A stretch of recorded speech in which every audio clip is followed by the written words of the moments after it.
पानीपत ग्रामीण विधानसभा से कांग्रेस प्रत्याशी सचिन कुंडू अपने चुनाव प्रचार में जोरों शोरों से लगे हुए हैं।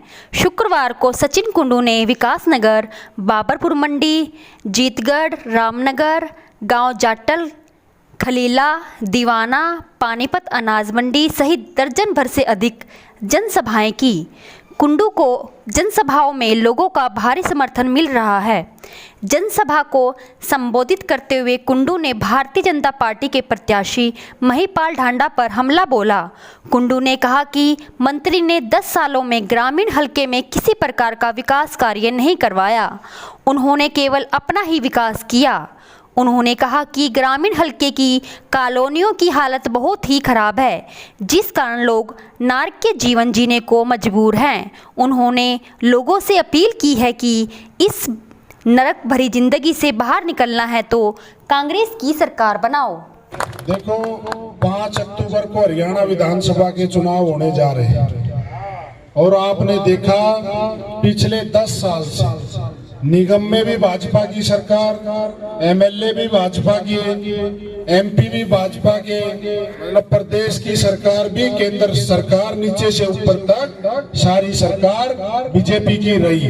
लेकिन जिस तरीके से काम होने चाहिए थे, जिस तरीके से पानीपत ग्रामीण हलके का विकास होना चाहिए था, उस तरीके से काम नहीं हुई। आज भी वही समस्याएं यूं की यूं खड़ी।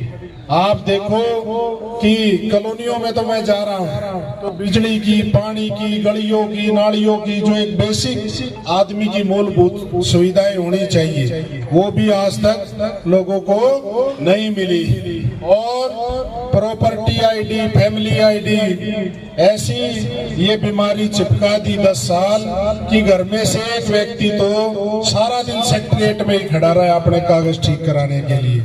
हो रहा है कि नहीं यही काम? और वहां भी आप जाओगे और बात करोगे ठीक कराने की तो जाते ही जवाब दे देते हैं, बोला पोर्टल नहीं चल रहा, पीछे से साइट बंद है।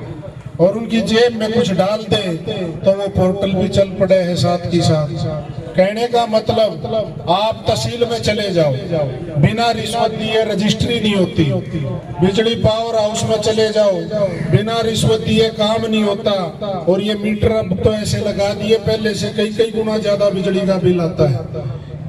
किसी सरकारी दफ्तर में चले जाओ, हर जगह भ्रष्टाचार का बुरा हाल मचा रखा है। कहीं पे भी बिना पैसे दिए काम नहीं होता। इस बात को भी समझने की जरूरत है कि भाई आपको पैसे क्यों देने पड़ते हैं, क्यों रिश्वत, कोई सरकारी फीस थोड़ा है।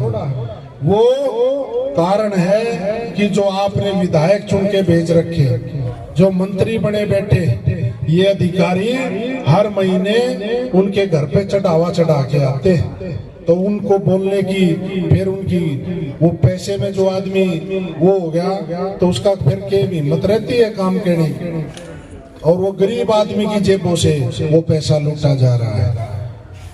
और भी आप देखो, बीजेपी सरकार में आने से पहले कह रही थी कि हम महंगाई को कम करेंगे।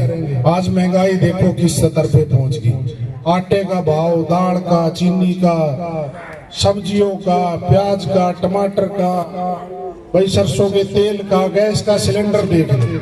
गैस का सिलेंडर कांग्रेस के समय में 450 रुपए का होता था और ये रोज प्रदर्शन करते थे कि बहुत महंगाई होगी। आज सिलेंडर 1100 और 1200 का हो गया, कोई बोलने वाला नहीं है। आज प्रदेश का कोई भी वर्ग आप उठा लो, हर वर्ग, चाहे किसान है, चाहे मजदूर है, चाहे छोटा व्यापारी है, चाहे दुकानदार है, हर आदमी आज इनकी नीतियों की वजह से पूरी तरीके से परेशान है।